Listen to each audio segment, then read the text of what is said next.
আজকে 4-12-24 পড়ালাম হচ্ছে hyper calcaemia, হচ্ছে ম্যাগনেসিয়ামে নরমাল হাইপোম্যাগনেসিয়াম। তো হচ্ছে হাইপার ক্যালসিমিয়া হচ্ছে যে সিরাম ক্যালসিয়াম লেভেল যখন হচ্ছে 10 mg/dl তখন বেশি হয়, তখন আমরা হাইপার ক্যালসিমিয়া বলি। এর কজেসগুলো কী হতে পারে? Increase calcium absorption, excessive oral intake of vitamin D, excessive oral intake of calcium, decrease calcium excretion, increase bone reabsorption, parathyroid carcinoma, hyperthyroidism, renal failure, trauma, over treated of hypocalcemia। যেটা হচ্ছে sign সিমটমগুলো কী হতে পারে? Polyuria, abdominal pain, nausea, vomiting, depression, anxiety, cognitive dysfunction, insomnia, coma, fatigue, increase হচ্ছে gastric production, এর ফলে কী হতে পারে? যে পেপটিক আলসার হতে পারে, অ্যানোরেক্সিয়া এন্ড কনস্টিপেশন।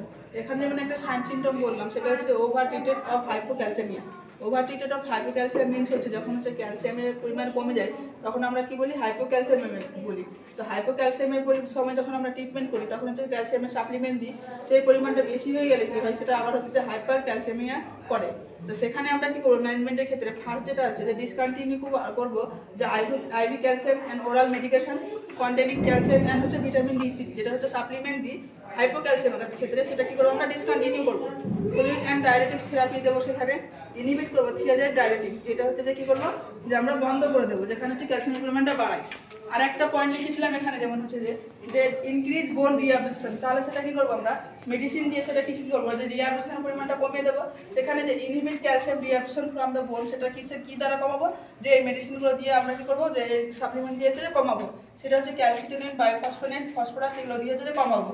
এটা গেল হচ্ছে হাইপার ক্যালসিয়ামিয়া। দেন হচ্ছে ম্যাগনেসিয়াম। তো ম্যাগনেসিয়ামের নর্মাল ভ্যালু হচ্ছে যে 1.6 to 2.6 mg/dl। এবার যখনই হচ্ছে যে কি 1.6 mg/dl থেকে কমে যায় তখন আমরা হচ্ছে যে কি তাকে হচ্ছে কি বলে? যে হাইপোম্যাগনেসিয়ামিয়া বলে। এবং যখন হচ্ছে যে 2.6 mg/dl থেকে বেড়ে যায় তখন তাকে হচ্ছে যে কি হাইপার ম্যাগনেসিয়ামিয়া বলে। তো এক্ষেত্রে আমরা যেটা করেছি সেটা হচ্ছে যে হাইপোম্যাগনেসিয়ামিয়া। তো হাইপোম্যাগনেসিয়ামিয়া বলে দিলাম যে সিরাম ক্যালসিয়াম লেভেলটা কি বলবো? যখন হচ্ছে 1.6 mg/dl থেকে কমে যাচ্ছে তখন আমরা বলছি।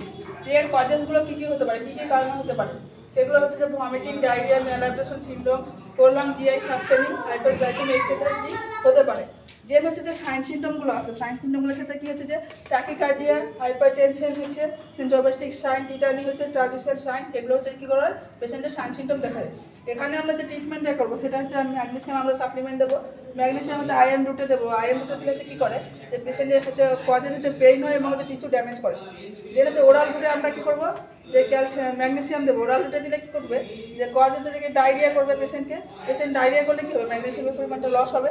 এক্ষেত্রে কী হবে? যে ম্যাগনেসিয়াম দেন হচ্ছে যে কী হচ্ছে, তাহলে আমরা কি করছি? যে আইএম আর ওরালটা এই দুটো দিচ্ছি না, তাহলে কি করছি? আমরা আইভি রুটে কি করছি? ম্যাগনেসিয়াম সালফেটটা দিচ্ছি। ঠিক আছে, আজকে এই পর্যন্ত।